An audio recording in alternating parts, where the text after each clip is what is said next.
জয়ন্তই কেনেকৈ কৈছে নাজানো। এই কথাটো মই আপোনালোকক বহুদিন আগতে কৈছোঁ, কিন্তু জয়ন্ত মল্ল বৰুৱাৰ শব্দৰ ব্যৱহাৰবিলাক ঠিক হোৱা নাই। কিন্তু মই এইটো কথা আপোনালোকক বেলেগ কৰি কৈছিলোঁ। মই কৈছিলোঁ যে হেমকোখন আমাৰ জাতীয় সম্পদ আৰু হেমকোক যোনে তোনে প্ৰচাৰ কৰিব পাৰে। হেমকোক ইজ নট আণ্ডাৰ কপিৰাইট আৰু সেইকাৰণে প্ৰকাশন পৰিষদে এতিয়া হেমকোক বনাই আছে। কিন্তু সেইটো ক'ব যাওঁতে কাৰ ল'ৰা কোন ছোৱালী ইমান কোৱা দৰকাৰ নাই, কাৰণ মানুহক ক'লে মানুহে বুজিয়ে পায়। সেইকাৰণে মই ভাবোঁ জয়ন্ত মল্ল বৰুৱাই যিকেইটা শব্দ ব্যৱহাৰ কৰিছে শব্দকেইটা ঠিক নহয়। কাৰ ল'ৰা নাই, কাৰ খুৰাক, কাৰ ভতিজাক, এইবিলাক কোৱা কি দৰকাৰ আছে? এটা শব্দই ক'লে হ'ল যে হেমকোক অভিধানখন এতিয়া জাতীয় সম্পদ আৰু হেমকোক অভিধানখন যেনেকৈ জয়ন্ত বৰুৱা ডাঙৰীয়াই প্ৰচাৰ কৰিছে, সঞ্জীৱ নাৰায়ণেও প্ৰচাৰ কৰিব পাৰে, হিমন্ত বিশ্ব শৰ্মায়ো প্ৰচাৰ কৰিব পাৰে, কাৰণ তাত কপিৰাইট নাই। যেনেকৈ কীৰ্তন ঘোষাৰ কপিৰাইট নাই, যেনেকৈ নামঘোষাৰ কপিৰাইট নাই, তেনেকৈ এটা সময় পাৰ হৈ যোৱাৰ পিছত কিতাপবিলাকৰ কপিৰাইট নোহোৱা হৈ যায়। সেইটো আইনৰ ব্যৱস্থা। সেইকাৰণে এইবাৰ আমি হেমকোক অভিধান, চন্দ্ৰকান্ত অভিধান, দুইখন অভিধানে আমি প্ৰকাশন পৰিষদে প্ৰচাৰ কৰাৰ সিদ্ধান্ত লৈছোঁ, কাৰণ তেখেতে বিনা পইচাত নিদিয়ে। আমাৰ চিন্তাটো হ'ল আমি বিনা পইচাত দিম, যে হেমকোক অভিধানখন আমি বনাই অসমৰ গোটেই কলেজ স্কুলবিলাকক এটা কপি আমি বিনামূলীয়া দিম। কিন্তু ব্যক্তিগত মানুহ এজনেতো বিনামূলীয়া দিব নোৱাৰে, দিব কেনেকৈ? কিন্তু তাৰ মাজতে ক'ব লাগিব যে বেইল সংস্কৰণ বনাইছে, ভাল কাম কৰিছে, আৰু মই নিজে প্ৰধানমন্ত্ৰী তাত লৈ গৈছোঁ। গতিকে কোনোবাই এজন মানুহক একদম কলা বুলি ক'ব নোৱাৰি, এজন মানুহক বগা বুলি ক'ব নোৱাৰি। মানুহ মিঠা কি কয় মিঠা কালাৰৰ মানুহ, গতিকে ভাল বেয়া চবৰ জীৱনত থাকিব। আৰু মইতো জানো সৰু মানুহ কোৱা নাই, কৈছে সাধাৰণ ঘৰৰ মানুহ। মোৰ মতেদি তেনেকুৱা ক'ব লাগে। আৰু যদি কোনোবাই কাৰোবাক সৰু মানুহ বুলি কৈছে, এইটো বহুত ডাঙৰ ভুল কৈছে, কাৰণ কোনো মানুহে সৰু হ'ব নোৱাৰে।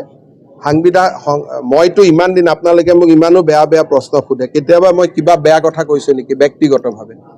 কিহৰ কাৰণে? আপোনালোকেও কাম এটাহে কৰিছে। অসমীয়া ল'ৰা ইমানখিনিলৈকে আহিছে, যে ক'ৰ গাঁৱৰ পৰা আহিছে, ইয়াত আহি সংগ্ৰাম কৰি গুৱাহাটীত ইমানখিনি ডাঙৰ হৈছে, গতিকে এইটোতো ভাল কথা। কিন্তু খালি প্ৰেছ ক্লাবে মালিকৰ কথা ক'ব নালাগে। মালিকবিলাকৰ ক'ত কি আছে এইটো আপোনালোকে কেনেকৈ বুজি পাব, হয়নে? আছাম ট্ৰিবিউনত মালিকৰ কথা ক'লে অলপ ভাল, কাৰণ তেওঁৰ মালিকজন স্বচ্ছ, আপুনি বুজি পায় যে তেওঁলোকে একো কৰা নাই। বাকীটো এজন মালিকো তেওঁৰ আৰু 8টা ব্যৱসায় আছে। গতিকে সেই 8টা ব্যৱসায় ক্ষেত্ৰততো তেওঁক আমি ব্যৱসায়ী হিচাপে কথা পাতিম নহয়। এজন মানুহৰ মাথা আছে 8টা, এটা মাথা হ'ল পেপাৰ আৰু বাকী 7টা মাথা হ'ল বিজনেছ। গতিকে ইনকাম টেক্সে ৰেড কৰিব গ'লে বাতৰি কাকতৰ মালিক বুলি ৰেড কৰিব নাযায় নহয়। যে বিদ্যুৎ পৰিষদৰ ঠিকাদাৰ বুলি ৰেড কৰিলে, কাৰোবাক মটৰ গাড়ীৰ মালিক বুলি ৰেড কৰিলে, কাৰোবাক পলিটিচিয়ানৰ ৱাইফ বুলি ৰেড কৰিলে, কাৰোবাক আন কথাত কাৰোবাৰ লগত মিলি কোম্পানী কৰা বুলি ৰেড কৰিলে। গতিকে আমাৰ সকলোৰে ক'ৰবাত ক'ৰবাত কিবা এটা আছে না।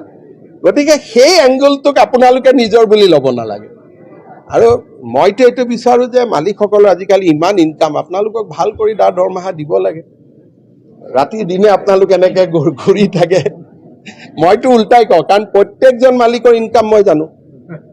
কাৰণ কোনোবাজন মালিক PW কণ্ট্ৰেক্টৰ, কোনোবাজন মানুহ ASCBৰ কণ্ট্ৰেক্টৰ, গতিকে চবেই কিমান টকা আনে মইতো চব জানো। গতিকে অসমৰ জাৰ্নেলিষ্টবিলাককে আটাইতকৈ কম দৰমহা দি ৰাখিছে না ঘৰ আছে।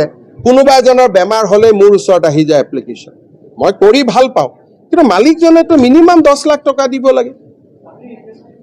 মইতো সেইটোকে কৈ থাকোঁ। মই যেতিয়াই মালিকবিলাকক লগ পাওঁ মই কওঁ যে জাৰ্নেলিষ্ট কেইজনে ইমান, মই ৰাতি 12টাতো ইয়াত আহি ধৰিব, 5টাতো আহিলে উঠি আহিব, হয় নহয়?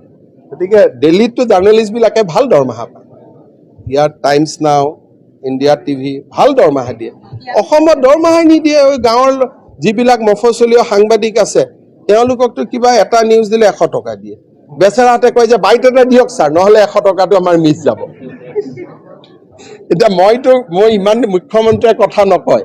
মোক এজন পেপাৰ মালিকে ফোন কৰিছিল, তই মুখ্যমন্ত্ৰী ইমান কিয় কথা কওঁ, নকওঁচোন।